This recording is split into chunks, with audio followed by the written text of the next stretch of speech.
Não vejo ninguém aqui. Isso mesmo. Então hoje nós vamos falar de negligência. Alguém gostaria de falar o que acha da palavra negligência?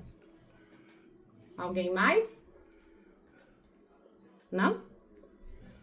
Então, no dicionário, negligência tem a ver com. Tem também no âmbito da saúde, né? A Rafa, que é da área da saúde, vai compreender melhor. Eu tenho também na área da família negligência, quando eu cuido mal. E na Bíblia não é diferente, e Deus trouxe essa palavra para mim, me chamando a atenção. Então eu espero que seja um aprendizado para você, assim como é para mim.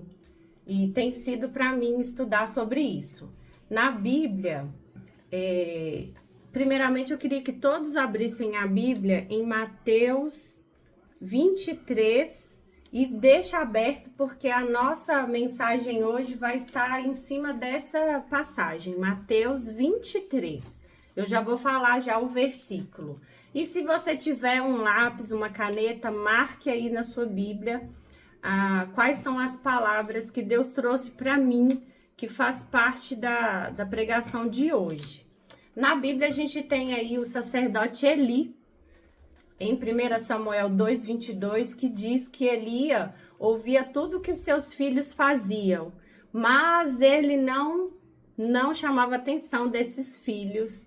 Nós temos também Nadab e Abiú, que mesmo depois de ter sido, né, ungidos, vendo todo o processo, né, de lá no santuário, como que era como se servia no santuário, mesmo vendo como que era o fogo do Espírito Santo lá dentro do Santíssimo, quando tudo isso acontecia, mesmo vendo isso tudo, Nadab e Abiú, em Levítico 10, de 1 e 2, diz que eles puseram fogo, levaram um fogo estranho pelo seu incensário. E eles negligenciaram totalmente as ordenanças e saiu fogo da presença do Senhor e os consumiu. E eu fico pensando aqui, aí nós temos também a história de Abel e o seu irmão Caim. Nós temos outras histórias na Bíblia também de negligência, né? Deus falar uma coisa e fazer outra. E aí nós vamos ler a passagem que eu falei, Mateus 23, tá? Mateus 23 e 24. Alguém abre o microfone e lê, por favor, os dois versículos, 23 e 24 de Mateus 23.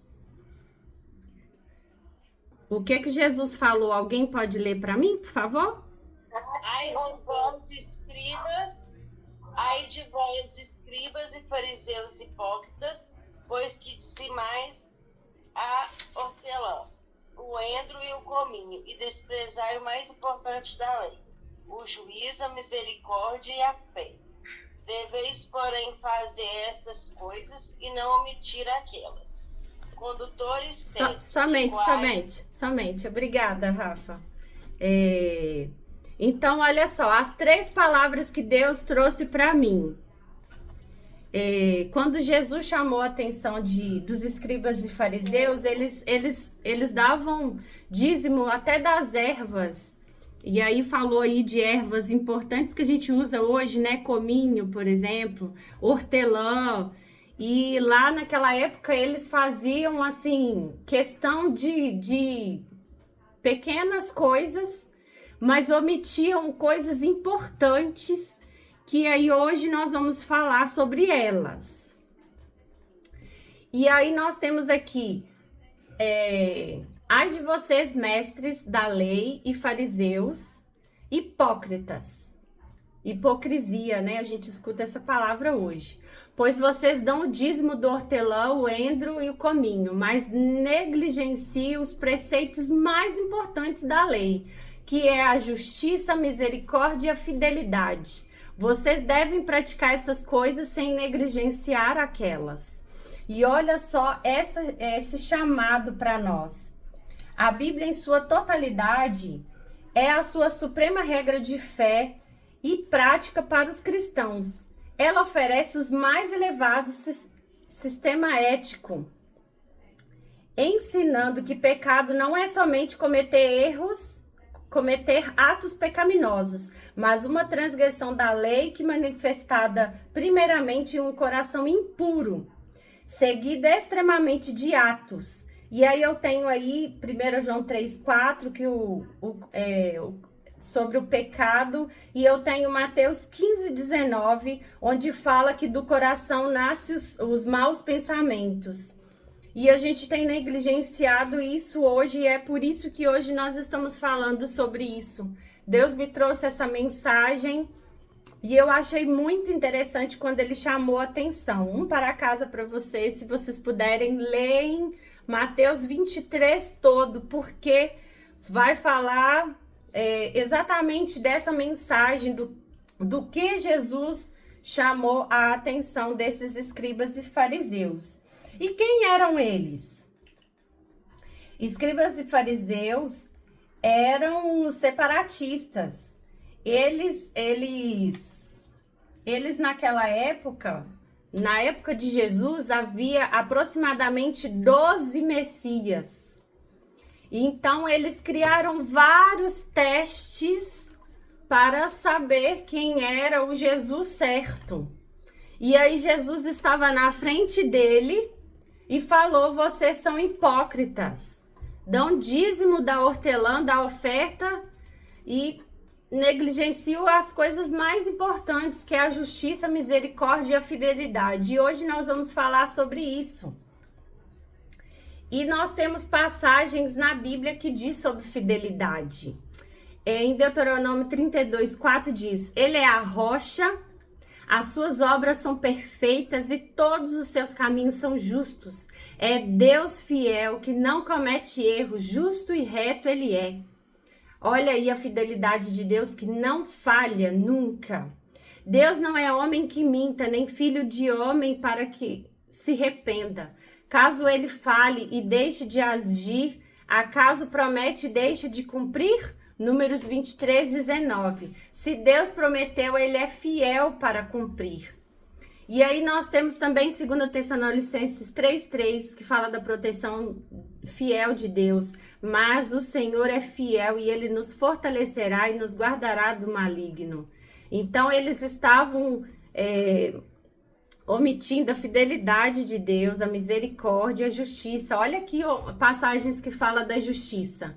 O Senhor é justo em todos os seus caminhos e benigno em todas as suas obras. Salmo 145:17.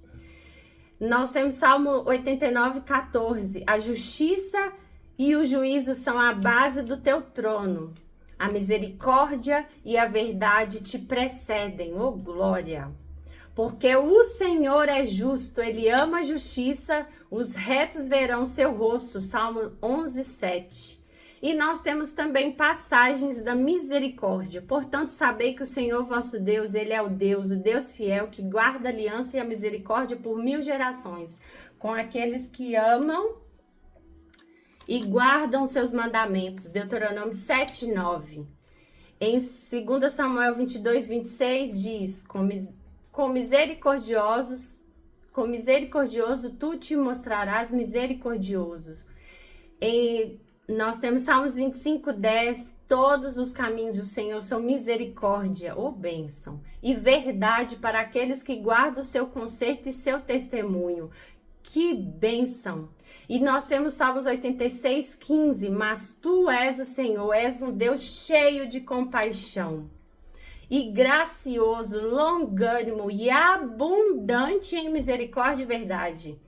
Olha, se vocês puderem, marque todas essas passagens, porque elas são presentes de Deus para nós. Eu amei quando Deus me deu cada uma delas.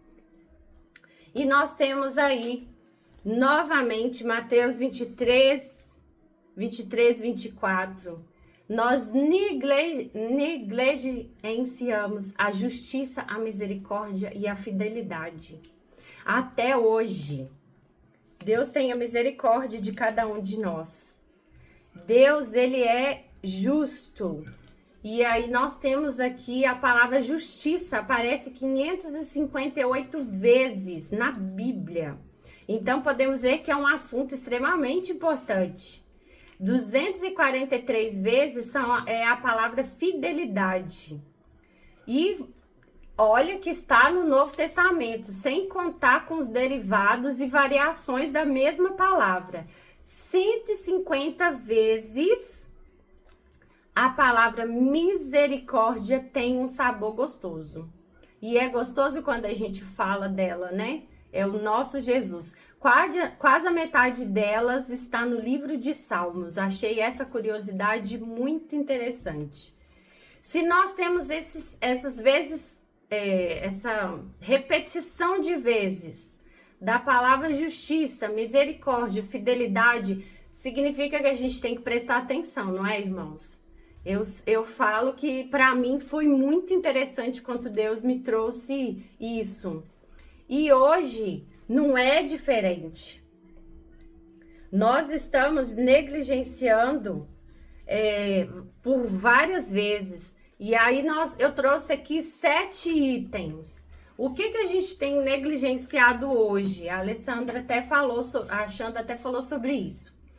Nós negligenciamos a saúde, comemos o que a gente quer, mesmo a gente sabendo que não pode. A gente negligencia, não faz exercício físico, não faz uma caminhada. Dormimos tarde porque a gente vai assistindo filmes, séries e não sei mais o que, e não descansa direito. Nós não damos a devida atenção aos nossos filhos e assim eles vão consumindo as coisas que estão do mundo e o mundo vai educando eles. Que triste. Nós temos a igreja, eu faço relaxadamente as coisas de Deus e eu acabo negligenciando tudo que eu tenho que fazer. Se eu sou um membro ativo, eu realmente preciso fazer as coisas de Deus direito. Nós estamos negligenciando os vizinhos também, que são as pessoas que a gente deveria influenciar, mas a gente faz tão relaxadamente que os vizinhos não conseguem perceber que nós somos pessoas diferentes. E aí nós, consequentemente, nós não agimos adequadamente, não damos a devida atenção e não fazemos o trabalho missionário como Deus deseja. E o nosso tempo, ele é totalmente jogado no lixo. E aí nós estamos vivendo dessa forma mais desordeira.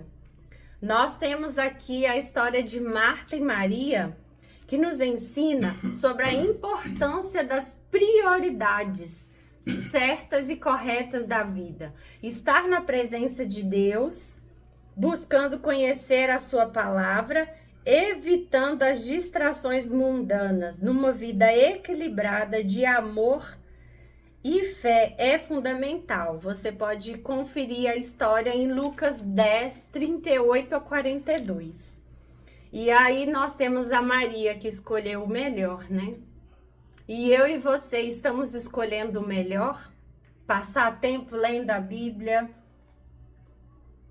louvando ao Senhor, jejuando, adorando ao Senhor, através dos cuidados com as pessoas, o verdadeiro jejum, que é quando eu cuido das pessoas que precisam. Nós precisamos ter cuidado com isso. E aí eu quero trazer vocês para esse teste de fé de Gideão. Em Juízes 6, eu até abri minha Bíblia aqui.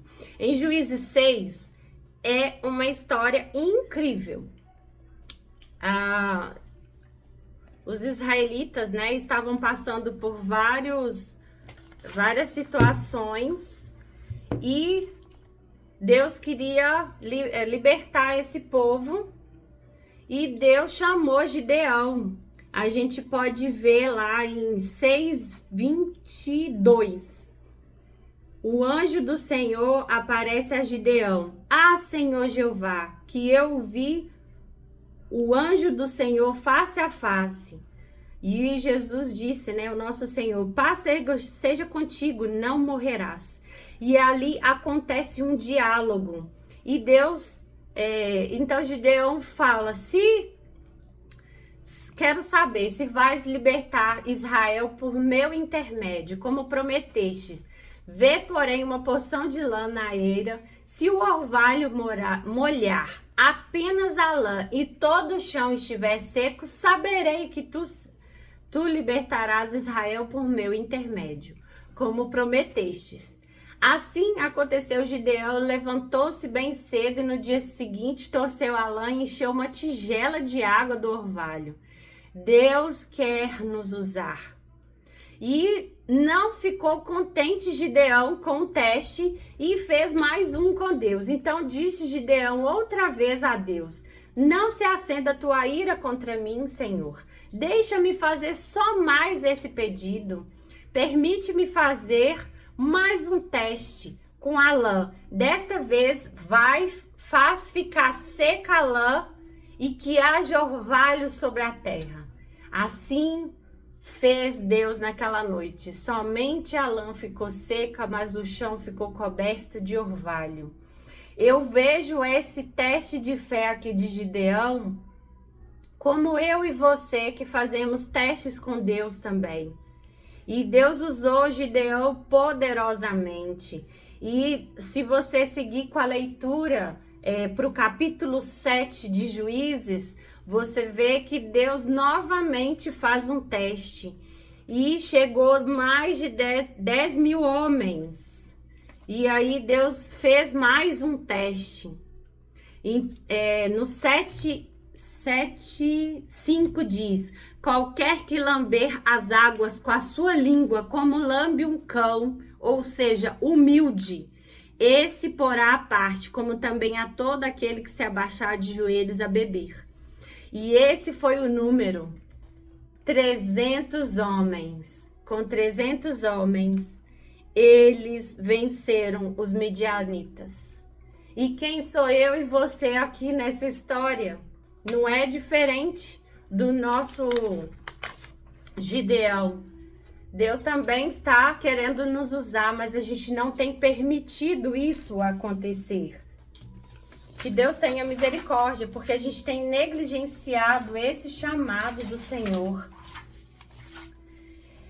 Nós temos outra pessoa da Bíblia também que foi um grande exemplo de quem negligenciou o chamado do Senhor. Manassés, ele foi um dos reis como monarca mais pecaminoso do reino de Judá. Em 2 Reis 21, 3 e 7, você consegue ler essa história.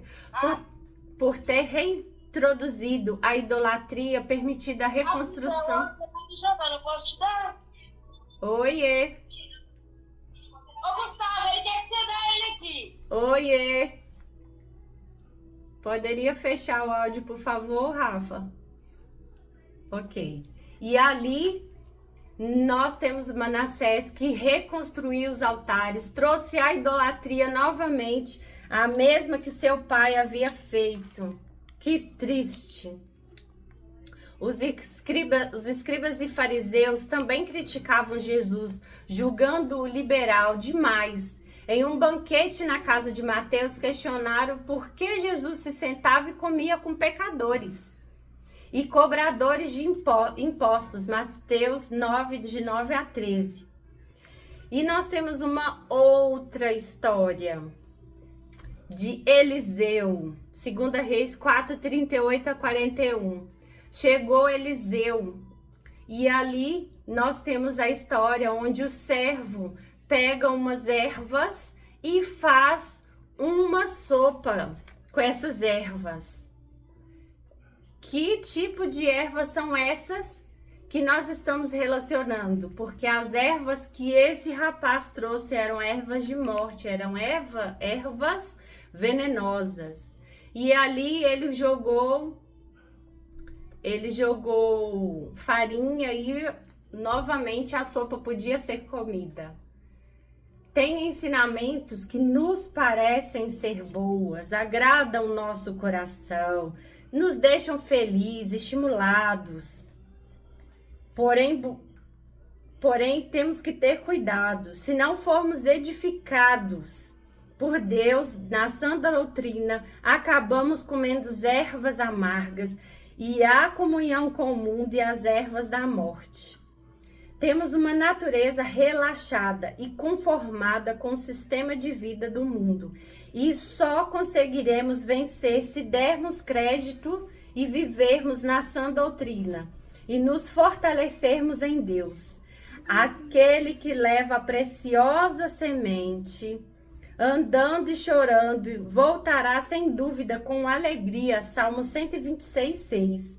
Agora, filhos meus, não sejais mais negligentes, pois o Senhor vos tem escolhido para estardes diante dele, para o servirdes e para serdes meus ministros e queimadores de incenso. 2 Crônicas 29:11. Aleluia. Vós também como pedra vivas, em 1 Pedro 2:5. Vós também como pedra vivas, sois edificados como casa espiritual e sacerdócio santo, para oferecer sacrifícios espirituais agradáveis a Deus por Jesus. Jesus profetizou que Pedro o negaria. Em Mateus 26:33 diz: ainda que todos te abandonem, eu nunca te abandonarei. Asseguro que, e aí Jesus fala, asseguro essa noite que você me negará. Antes que o galo cante 3 vezes, você me negará. Misericórdia, irmãos. Nós estamos negligenciando o mais importante. O nosso Rei dos Reis, o Senhor dos Senhores. E nós temos aqui o nosso Rei, que ele voltará, ele descerá sobre as nuvens, envolta de um fogo chamegante, o nosso Espírito Santo. O céu enrolar-se-á como um pergaminho, e a terra treme diante dele, e todas as montanhas e ilhas se movem de lugar a outro. Isso está escrito em O Grande Conflito, página 640 e 642. Jesus está vindo, irmãos. Se Deus me chamou para parar de negligenciar, Ele também está chamando você para você parar de negligenciar o chamado dele. Em Mateus 24, de 29 a 31, aí pertinho do lado do capítulo que você já está com a Bíblia aberta. Mateus 24, 29 a 31. Eu vou ler na minha Bíblia. E logo depois da aflição daqueles dias, o sol escurecerá, a lua não dará sua luz, e estrelas cairão do céu, e as potências do céu serão abaladas. Então aparecerá do céu o Filho do Homem. A todas as tribos da terra se lamentarão e verão o Filho do Homem vindo sobre as nuvens do céu com poder e grande glória. E se enviará os seus anjos como rijo clamor de trombetas, a qual ajuntar-se-á os escolhidos dos 4 ventos. Você está entre esse povo escolhido? Eu espero que sim, eu também quero estar lá. Amém. Eu também quero, Pai. Nós estamos sendo julgados, irmãos. E lá está acontecendo neste momento o grande julgamento. Nós temos aí os ímpios que serão eliminados da face da terra. Eventos finais, página 274 diz. E nós temos também no Grande Conflito, página 657, sua boca e destruídos pelo resplendor de sua glória. Cristo leva o seu povo para a cidade de Deus e a terra será esvaziada de seus moradores. Aleluia, eu quero estar lá. Eu quero receber sobre a minha cabeça. Eu vou ler trechos do Grande Conflito 645 e 646, ok? Eu quero receber sobre a minha cabeça aos vencedores, sobre a cabeça dos vencedores, Jesus com sua própria destra põe a coroa de glória. Em cada mão são colocados a palma do vencedor e a harpa resplandecente. Então, todos nós poderemos tocar com maestria as cordas das harpas, tirando-lhe suave músicas de ricos melodiosos acordes. Diante da multidão, os resgatados, está a santa cidade. Jesus abre amplamente as portas de pérolas, oh aleluia, e as nações que observaram a verdade entram. Jesus veio chamar filhos de Deus, filhos da luz. Não negligencie esse chamado. Deus tenha misericórdia. Em Miqueias 6, e esse é o último texto, Miqueias 6, 8 e 9. Ele mostrou a você, ó homem, o que é bom, o que o Senhor exige de você. Pratique a justiça, ame a lealdade e ande humildemente com o seu Deus. A voz do Senhor clama, a cidade é sensato temer o teu nome. Preste atenção na vara e naquele que a designou. Louvado seja teu nome. Deus é poderoso. Eu vou contar agora uma pequena história.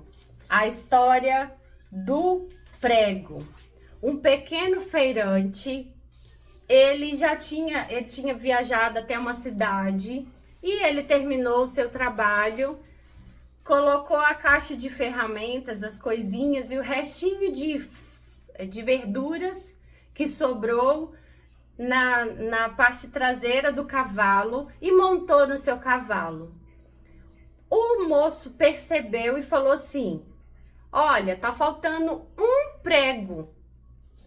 Tá faltando um prego somente na ferradura da pata esquerda do seu animal.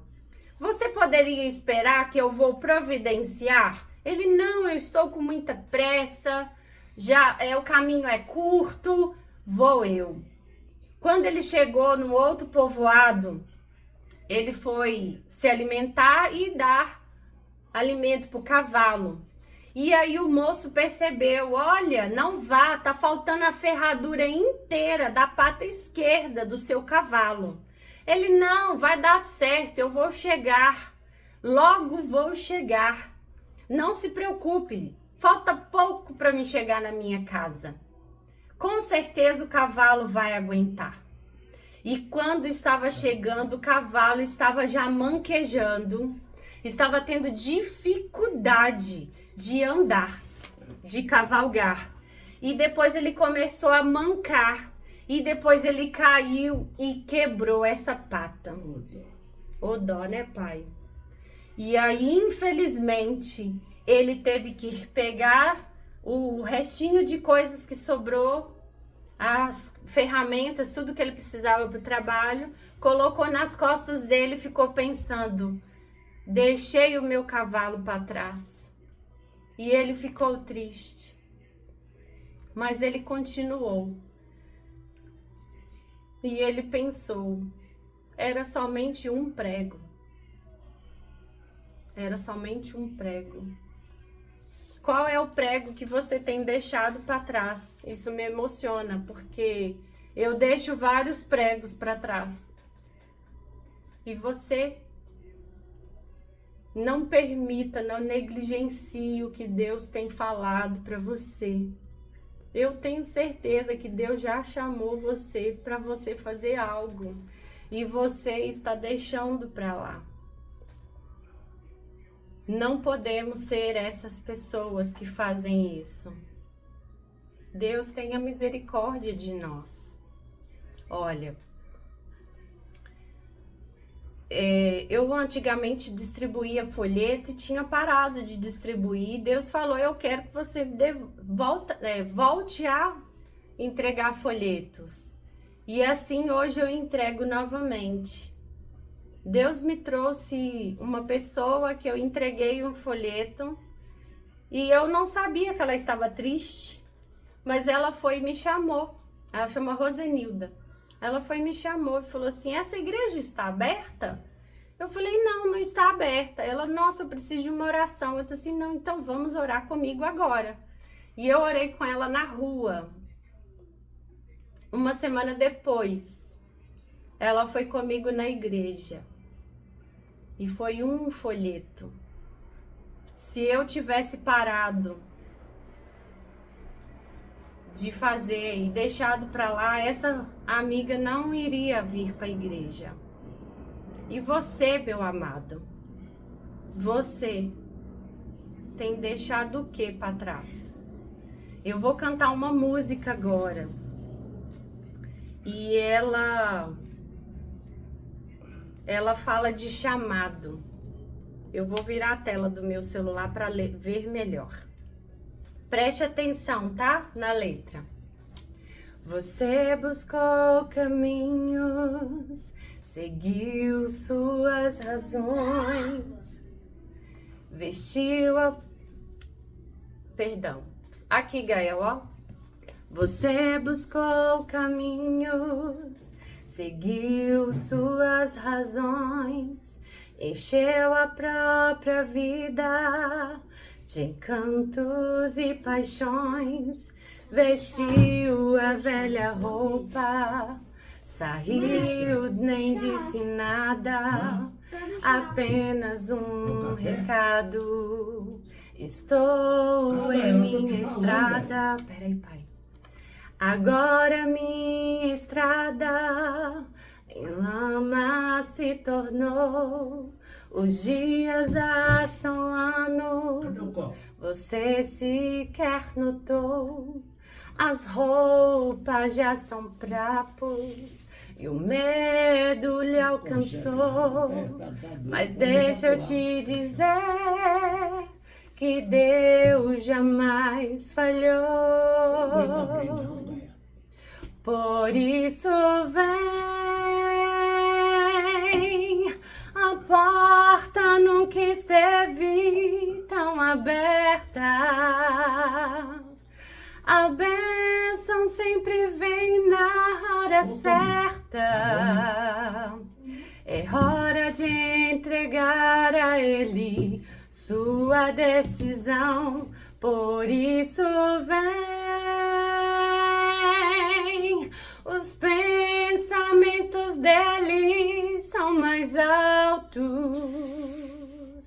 E o plano é transformar o seu fracasso em fonte de poder e salvação. Deus quer te dar um novo coração. O tempo já não volta, mas Deus tem o poder para renovar a história com flores no viver. Se os passos estão fracos, se a fé já se apagou, eu quero te dizer que Deus jamais falhou. Por isso vem, a porta nunca esteve tão aberta. A bênção sempre vem na hora certa. É hora de entregar a Ele sua decisão. Por isso vem, os pensamentos dele são mais altos. E o plano é transformar o seu fracasso em fonte de poder e salvação. Deus quer te dar um novo coração. Vem,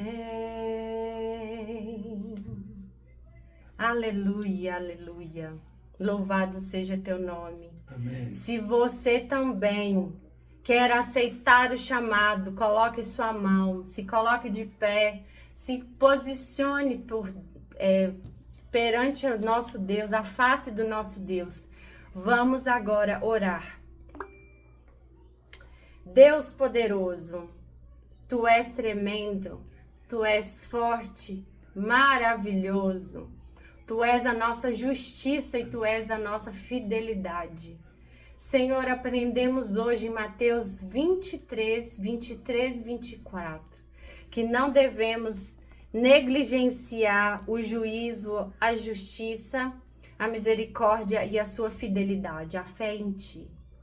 O Senhor nos chama, Senhor, para que a gente coloque o Senhor como prioridade. Nós temos buscado as riquezas deste mundo, Senhor, e negligenciamos a eternidade. Nós temos também, Senhor, buscado as coisas daqui e negligenciado o tempo do estudo da Tua Palavra. Senhor, as redes sociais, os vídeos aleatórios, até os vídeos de própria pregação têm tirado o tempo de nossa conversa individual. Tenha misericórdia, Senhor. Os entretenimentos, as músicas, as séries, as inseguranças e mentiras que o inimigo vem colocado no nosso coração, na nossa mente. O Senhor promete renovação de mente e é isso que nós pedimos, Senhor. Porque nós queremos viver, Senhor, de acordo com o que o Senhor deseja para cada um de nós. Não podemos negligenciar o teu chamado. O Senhor tem nos chamado e a gente tem deixado o seu chamado de lado para vivermos o que a gente deseja aqui nessa terra. Nos perdoa, Pai. Que teu Espírito Santo se faça presente entre nós. Nós queremos, Senhor, não sermos pessoas melhores. Nós queremos ser pessoas da eternidade. Pedimos, Senhor, a tua unção, a tua benevolência e que possamos sair daqui cheios de ti, Senhor, e não para mais um culto. Ai, foi muito bom esse culto. Não, nós queremos sair daqui, Senhor, convictos que nós vamos viver o teu chamado. Se o Senhor nos chamou para essa mensagem da negligência, é porque o Senhor viu que tem obra a realizar em nós. Que possamos estar com o coração aberto, Senhor, a receber a unção do Espírito e a receber a tua vara. O Senhor falou agora há pouco para a gente prestar atenção no que o Senhor tem falado. Por isso, nós pedimos, Senhor, que tenha misericórdia de cada um de nós. Que a nossa família, Senhor, possa ver, Senhor, que nós estamos vivendo os teus planos em nós. O Senhor não prometeu um mundo fácil. O Senhor mesmo sofreu na cruz terrivelmente por amar a cada um de nós. Senhor, se necessário for, arranca o braço que nos tira de estar na tua presença, tira a perna que, se for essa perna que tira, a gente desvia. Se for o olhar, Senhor, tira o olho, mas, Senhor, nos refaça. Nós não queremos perder essa eternidade que nós lemos agora há pouco. O Senhor quer colocar a coroa na nossa cabeça, o Senhor quer nos dar a harpa. O Senhor vai nos dar a palma e nós vamos entrar naqueles grandes portões de pérola e viver eternamente contigo. Obrigado, Senhor, por nos chamar e por não desistir de nós. Em nome de Jesus nós oramos, crendo que o Senhor já fez e operou a obra em cada um de nós. Em nome de Jesus, amém. Amém. Eita, glória, essa Amém. glória, a palavra. Amém, amém. Amém. Amém. Louvado seja o nome de Deus. Nessa pregação tão linda, maravilhosa. A Elane? Não, Oh, glória a Deus. Tá Amém, me irmã? dando, não. Pensa pura, irmã Aline. Mais uma vez, obrigado, amada, Tem que orar, sua tem que participação orar, e deixar o Papai do Céu te usar mais uma vez como qualquer um aqui, né, amada? Só dizer-me aqui, Papai do Céu usa, né, amada? Amém. Glória a Deus, minha querida. Aquele abraço no teu paizão aí,